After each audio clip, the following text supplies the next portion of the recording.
I'm Jess, and welcome to my channel.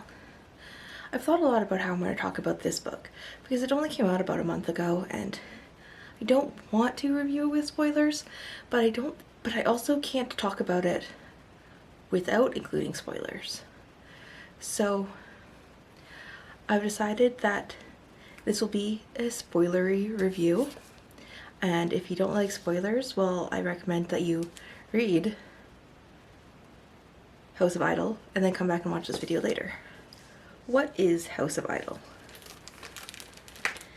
House of Idyll is about a singer-songwriter named Angelina Eves who gets a position at House of Idyll, an artist commune where she only has to focus on creating art and all of her expenses, everything is taken care of. But something weird is going on. Trigger warnings. Mentions of rape, mentions of child sex trafficking, suicide, and drug use on page. I love Delilah as Dawson, but my biggest complaint I have about her is that she doesn't include trigger warnings for her books, except for Guillotine. And the fact that Guillotine has trigger warnings just makes it even more obvious that it's missing from her other books. On to my review. Angelina is having the worst day of her life. Well, the third worst day, actually. She's just been fired from both of her jobs, and one of her jobs came with a place to live, so now she needs to find a new place to live with no income. That's when she's approached by Sol. She recognizes him as one of the customers at the coffee shop she was just fired from. He had come in earlier, and she remembers him because he gave her a $20 tip with lyrics from a Black Idyll song scribbled on them, and Black Idyll was her favorite band when she was a teenager. As they're talking, she hears a Black Idyll song playing from the car Sol just came out of, and asks offhand, like, Black Idyll, what happened to them? And Sol's response is, well, why don't you come with me and find out? And because Angelina makes the exact opposite choice I would make in every single situation, she goes with him. But first, because she's not entirely stupid, she takes a picture of the car's license plate and she texts her mother, her former coworker, and her former boss the picture of the license plates and shares her location with them, so that if she disappears, they'll have some clue to what happened to her. They drive for a long time, over an hour, out of LA, until they get to this huge compound where Angelina meets Jesper Idyll, frontman for the band Black Idyll. We'll just pause here and quickly go over who are the band members of Black Idyll. There's Jesper, the frontman, Sol, the bassist, Nico, the drummer, and Manny, the guitarist. So Angelina is interviewed by Jesper. When she's dismissed, Sol invites her, offers her a spot at House of Idyll. She's a little reluctant to take it because it kind of seems like a cult, but Sol assures her that it is not a cult. It's actually a registered 501c3 charity. It's just that Jesper and the rest of Black Idyll, when they were struggling artists, came up with this idea that if they ever made it big, they wanted to support other artists. And then when they did, they opened House of Idyll to provide everything. Housing, clothing, food, supplies, everything an artist would need to succeed. So Sol shows Angelina to her house if she decides to stay there, and tells her to read over the contract, because everyone who stays at House of Idyll has to sign a contract. And if she doesn't want to stay, she can go back to LA. Well, she reads over the contract, and it's mostly about her rights. It's anything she creates belongs to her, yada yada yada. There doesn't seem anything fishy about it. So she decides, hell, what have I got to lose? If it's not this, she would probably have to call her parents to get them to pay for her ticket to back home to the middle of nowhere where she doesn't stand a chance at making it as a singer-songwriter. After she signs her contract, a woman shows up at her door. This is Van. She's the House of Idyll welcome wagon, and Van takes her to get new clothes because everyone has to wear all white but remember, this is definitely not a cult. Just because everyone has to dress in the same clothes doesn't make it a cult. Van takes her to get new clothes and kind of shows her around a bit and tells her about how things work. They have meal times, but you don't have to eat. Then you can take food back to your house and prepare it yourself and eat it yourself, as long as you don't let food go to waste in your house and make a mess. They don't really care. There's different classes offered. The next morning at dawn, Angelina is awoken by someone knocking at her door. She goes down and it's Jesper. He invites her to walk with her. So they go walking in the woods and they talk, and then something Angelina says gives him this idea for a song. So then he leaves to go write the song, and Angelina stays behind, and she looks out across the lake and sees this herd of horses. And when the horses see her, they bolt. And then Angelina notices that there's a storm clouds overhead and it's about to start bucketing rain. So she runs back to her house, gets soaked along the way, and when she's back home, she goes back to sleep because she was not prepared to wake up that early. Later that day, when she wakes up again, she goes to get food, and on the way, she decides to wander through the gardens, and it's empty. No one's around.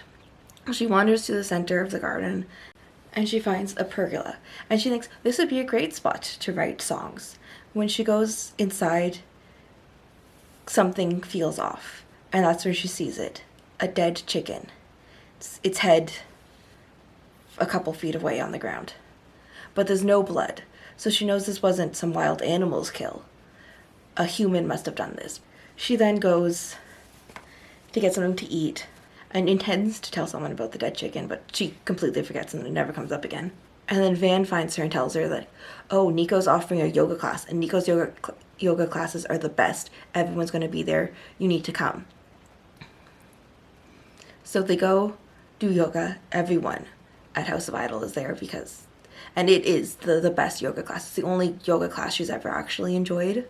The next day, she gets an email from Jesper with the song that he wrote after talking to her attached, and asks her to look over it. She listens to it once, but then when she goes to listen to it again, it's vanished. He's removed her access to it. But she's been inspired by the song, and she spends the next several days writing a song inspired by it. And she doesn't leave her house. Van stops by occasionally to bring her food. And that's it. And then after days of writing and recording and editing and fine-tuning it, she emails it to Jesper. And then she finally emerges from her house and goes to get food. But there's no one around. And she remembers, oh, it's Friday. There's a drum circle tonight. So she goes to the drum circle.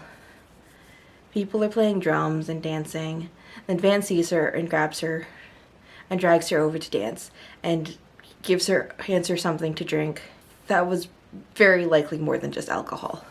So she's dancing with Van, with Maria, is Jesper's girlfriend and principal dancer for the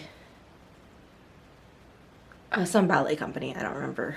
And then Van grabs her and asks if she can kiss her.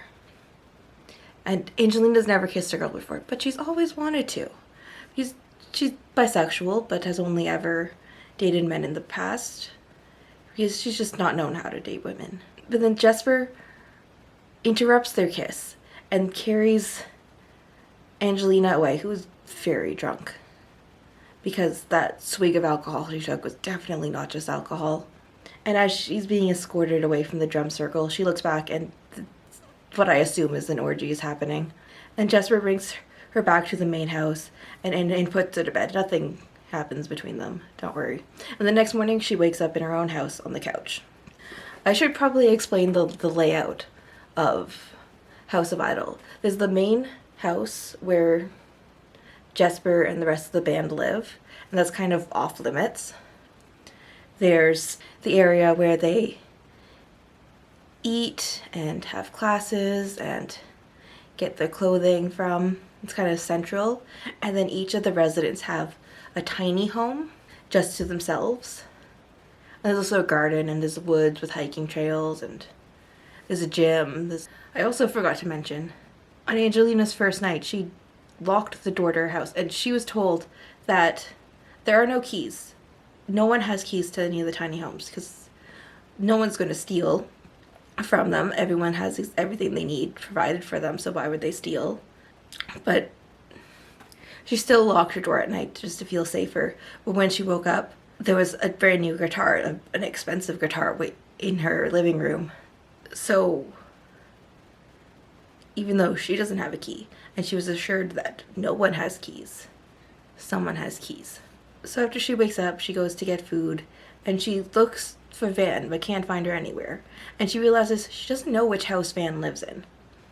So she finds out it's the house right next door to her, and goes to check on Van. But when she goes there, she finds the house being cleaned. And she asks, and Van apparently got this opportunity in New York City to paint a mural and has gone. And her house is being cleaned out because they're not going to leave a house sitting empty when there's so many artists in need of extra support, the support that the House of Idyll can offer. I do not believe that Van is in New York City. I don't know what happened to her, but I'm guessing she's dead. Why I think that will hopefully become clear to you later on.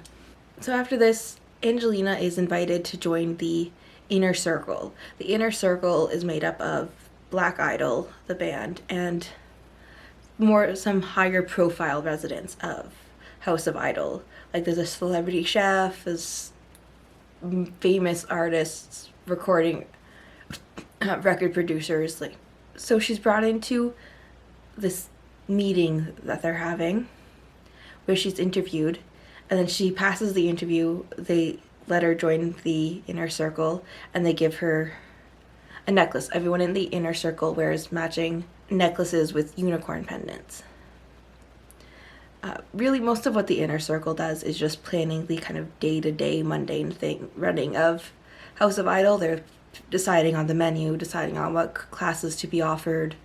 When they have an opening, they vote on who to let in, things like that. So time goes on. Angelina spends most of her days just writing music and catching up on a lack of sleep. And then she's asked to take over as the welcome wagon now that Van's gone. At first, she's reluctant, but then Jesper asks her personally. Well, he texts her personally. And she can't say no to Jesper. He's the lead singer of her favorite band and was her teenage crush. So she agrees. The new resident of House of Idyll wasn't one of the candidates they had discussed in the Inner Circle. It was a teenage girl who's not an artist. And Angelina's a little concerned, so she asks about it. And, well, this teenage girl came from an abusive home life where she was trafficked, and they offered her the spot so that they could get her to safety. And her parents signed documents agreeing to let her live there, and they'll take care of her. So it's all on the up and up. One night, the Inner Circle has a rave. It's one of those silent raves where everyone has headphones and they're all just listening to music that way. So Angelina is escorted into the woods down a path she's not been down before. And when she approaches, Soul, who's DJing, comes to her and offers her MDMA and tells her that if she wants to join in the rave, she has to take it. If she doesn't want to, that's fine. She will be escorted back to her house. There'll be no consequences, social consequences or anything, which you can't guarantee that. That's not how that works. if she doesn't participate, like, the rest of the inner circle is going to view her differently. And even if they don't, she's still missing out on an event. And like, that's going to affect her standing in the inner circle. But anyway, she decides to take it. So Soul reassures her that nothing will happen without her consent. There's sober people around making sure everyone stays safe. And so she takes the MDMA. Soul gives her headphones. Now she can hear the music, and she goes off dancing. And she dances with Jesper and Maria. And at one point she's like smush dancing between Jesper and Nico in a Black Idyll sandwich. And then the music changes and everyone like forms a circle, holds in a circle. And then out of the woods she sees a unicorn approaching. And no one else seems to notice it. So she leaves the circle, no one notices her leaving, and she goes to the unicorn, and it kind of kneels down. She gets on its back, and they ride off to this chapel. And she gets off, she goes inside, and then a man comes in wearing a unicorn mask. And she thinks it's Jesper Idyll. He has the same build as Jesper. And over her headphones, she hears Jesper's voice asking if she wants to do this. And she says yes. So the man in the unicorn mask undresses her and pleasures her. And she has a great time. Best sex she's ever had. First, multiple orgasms. I think the MDMA might have influenced that a little bit, but at least she's enjoying herself.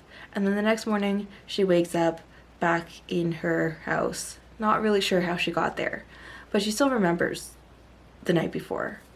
And one thing that kind of concerns her is when the man in the unicorn mask, who she's certain was Jesper, left, she saw his bare back and there was no tattoo.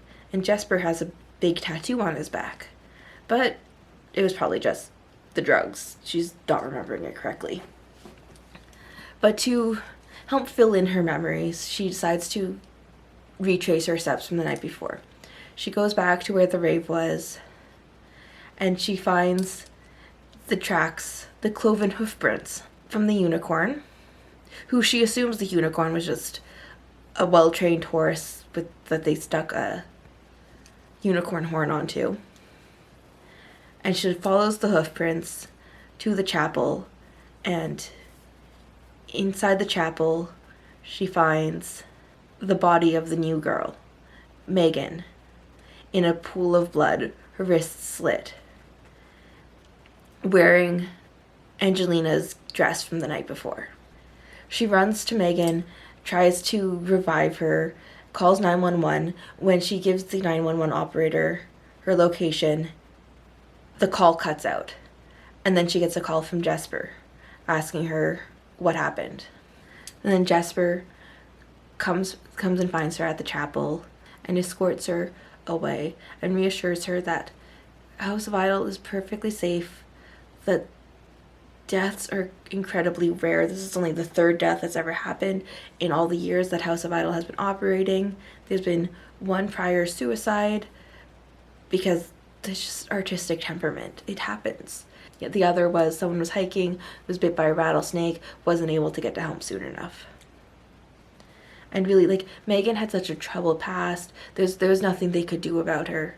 That night, the inner circle has a meeting to kind of debrief about what happened to Megan and make sure everyone's okay. A few days later, they have a memorial service for Megan, and then life goes back to normal at House of Idyll. At the next drum circle, Jesper pulls Angelina away and leads her back to the house where they spend the night together. So, like, at this point, Jesper and Maria have been broken up for a few weeks, I believe. So he's turned his attention to Angelina, and they start dating. Angelina understands that Jesper needs his own space, and she's very careful to not be clingy, because that's the issue he had with Maria. So she spends some nights with him, some nights in her own house, and that goes on. She's writing songs every few days. Things are going great. And then one night, the band is away for a few days to perform at the Grammys. Everyone at House of Idyll gathers to watch the performance, and then they go their separate ways. As Angelina's trying to fall asleep, she hears a noise outside. She goes and looks. She stands on her front porch, and there's the herd of horses she saw when she first arrived are outside. And she watches them for a while, and then it starts raining. She goes back inside. She goes to bed, and then she wakes up to the roof leaking. And she hears a noise on her balcony, and she looks out, and she sees the man in the unicorn mask, naked, with a massive purple erection, trying to get in. She makes sure the door is locked and runs downstairs to the kitchen to look for a knife. But she can't find one because she doesn't use the kitchen. All her food is provided. So she's looking for a weapon, and then she hears the balcony door open. So she runs outside and decides to run to the main house in hopes that the band is back from the Grammys and that there'll be someone there to help her. She runs into the main house, locks the door, and then starts roaming around the main floor to make sure all the doors are locked. She goes into the kitchen, finds a knife, locks the back door too, and then goes looking for someone, looking for people. And she hears music. So she follows it to this room, and she opens the door, and inside she sees these 4 masked figures and a body tied to a St. Andrew's cross, and she freaks out. But it's just the band. They're filming a music video. They had this this burst of inspiration while they're at the Grammys, or at the Grammy after party. And the body, it's Maria, she's acting. So now that they're not filming and recording anymore, Maria asks to be let down, and she leaves the room. And the band realizes, actually Maria's not the right fit for this music video. It would be even better if Angelina took the role. So they tell Maria that she can go home. They're done filming for the night. It's the middle of the night. And then they walk Angelina through what she has to do. So they're going to drag her into the room, and she has to pretend to put up a fight, and then they're going to tie her to the cross and pretend to sacrifice her. So as they're filming, she panics a little. And she fights them off for real. Not too hard, because she knows it's just a music video, but she can't help but panic. Anyway, they film the music video. It goes great. It's perfect. And then she goes with Jesper to his room, and that's when she tells him about the naked unicorn man on her balcony. And it was probably just a nightmare. She was probably just having a nightmare. It's too crazy to be real. Definitely just a nightmare. But she spends the night with him anyway, and in the morning, her and the band, they all have waffles together, and then Jesper walks her back to her house, and there's no sign of the leaking roof. There's no sign that anyone came in. So it was just a nightmare. And then Jesper goes off to the recording studio to record the song for the music video that they filmed. And Angelina sits down to work on a new song. But when she goes on her computer, she decides to browse online, and she sees a headline. It's about Maria. She was found dead in her hotel room that morning. And her death is suspicious because the door was locked from the inside, and there's no sign that she came in alone. There's no sign that anyone could have gotten into her hotel room, and definitely couldn't have gotten out. But there's also no way that she could have killed herself. Angelina digs deeper, and she manages to find some crime scene photos. And to add to the suspicion, like, not only was Maria dead, her face is missing. So she decides, like, she has to tell Jesper his ex-girlfriend is dead. Someone he needs to know this. So she goes to the recording studio, and the band is pissed that she interrupted them. And she tells Jesper, and he's also pissed. Like, why would she tell him this? And he's really rude to her. So she goes back to her house, and she dismisses it. It's like, he just got this really bad, horrible news. He's just mad about that. It's no big deal. And then that afternoon, Jesper comes, apologizes, and offers her the chance to record with them. They need a woman on for the song that they're recording. So she goes to the recording studio. This time she's more welcome, but still not fully welcome by the whole band. And they record the song. To me, the song seems a little suspicious. Has her part is just her agreeing to things. And so they go through it once. The band's like, yes, perfect. Like, we're good. That's it. We're done for the day. And Angelina's like, wait, that doesn't seem right. Should we do a bunch of takes? And, like, I know I was flat in parts of it. And, like, I would prefer to go again, make sure it's perfect. And then it's like, oh, fine. They go through it again. It's better this time. Angelina thinks it's better this time, but it could still be better. But she's not going to fight with the band. They're the best in the business. They're, like, the most famous punk band in the world. So then Angelina and the band go out to dinner to celebrate. They get a little drunk, and then they go back home. And Jesper and Angelina are fooling around, and then Jesper suggests something a little kinky. He wants to try tying her up, and she agrees. So he puts a blindfold on her and takes her clothes off, and then takes her into the room they were filming the music video in before, and starts tying her to the St. Andrew's cross. And once one of her wrists is tied, she starts to panic and changes her mind. And she manages to get her blindfold off. And in the room, it's the entire band wearing the masks from the music video, all of them naked. And in the corner, there's a fifth guy wearing a unicorn mask. And she sees the altar and realizes what's going on. They were going to sacrifice her. And now she really panics. And she manages to get herself free, and Soul tries to grab her, and she bites off his nipple. So while he's temporarily incapacitated, she grabs the closest thing to a weapon she can, which is a candle snuffer. And then when Nico goes to grab her, she stabs him in the eye with it. And then she manages to grab a knife. So when Jesper tries to grab her, she stabs him. Now he's bleeding out on the floor. Nico's curled up on the floor, like, holding his face. And then this escalated so fast. Like, and Manny is just holding a stack of papers, and he's wet himself. He's not going to fight her. He's not interested in that. So she takes the papers from him. It's a contract. She reads them over, and she takes a pen, dips it in Jesper's side, in his wound in his side, in his blood, crosses out his name, writes her own, and then signs it. Like, this escalated so fast. It went from them having dinner, getting drunk together, to them sacrificing her to a demon. Which, yeah, by the way, the unicorn man, he's a Duke of Hell, Amdusius.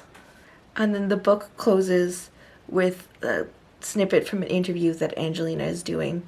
So after Jesper's death, she took over as lead singer for Black Idyll, which she renamed White Idyll.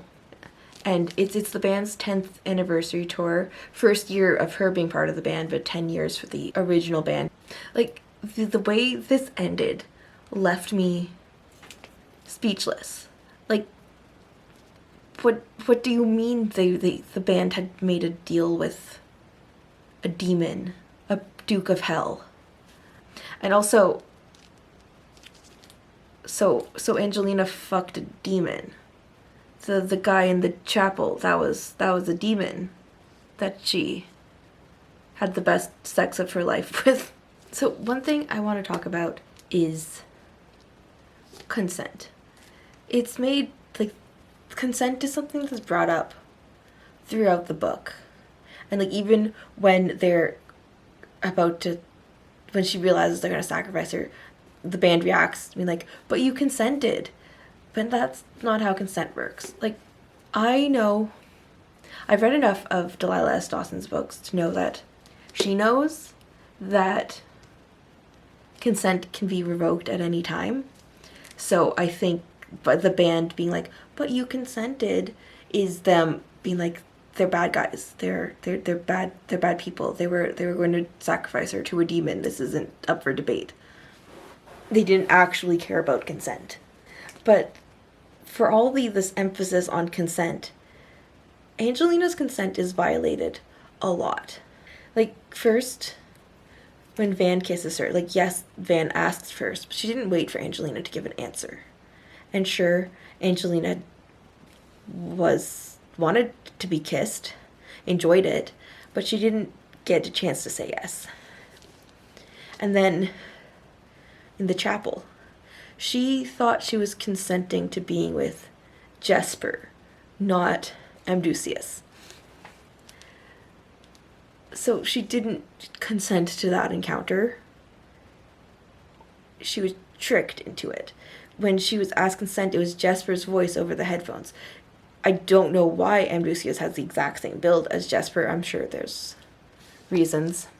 And then again, in the final chapters, like, Angelina consents to be tied up, and then she changes her mind, which means she revoked consent. But the band doesn't seem to acknowledge that. I also think that the song they had her sing, they're considering that as her giving consent to be sacrificed. So part of the song, she kept being asked, "You give yourself to me," and she would respond, "I do." I think the band considers her singing that song as her consenting, but she didn't know that. She didn't know what she was, that song was about her being sacrificed to a demon. So, not consent, because it wasn't informed.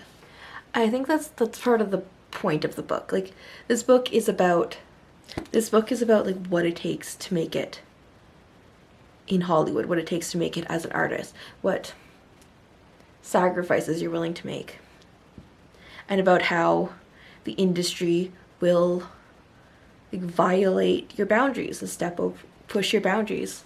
So I think Angelina's consent being violated in these more kind of minor ways that she doesn't necessarily view as being violations, is part of the whole, like, discussion that Delilah S. Dawson is trying to start with this book. But also, it's important. Like, one thing, what I liked about it is, like, Delilah S. Dawson left you to discover. So the book opens with an interview with Jesper, where the interviewer brings up their fifth bandmate, Vivian, who died just before the band got their first big break. And I think I think they sacrificed her to Amdusias 9 years before they invented the book, so that they could become famous. And then, like, coming up on their 10th year anniversary, they needed to renew their contract with Amdusias, so they needed to find someone new to sacrifice, and that ended up being Angelina. Except that backfired, and it actually ended up being Jesper. And Angelina took his place. Anyway, if you've made it this far, leave a unicorn emoji in the comments to let me know. Thanks for watching. Like this video if you liked it. Subscribe if you haven't already. Have a good rest of your day.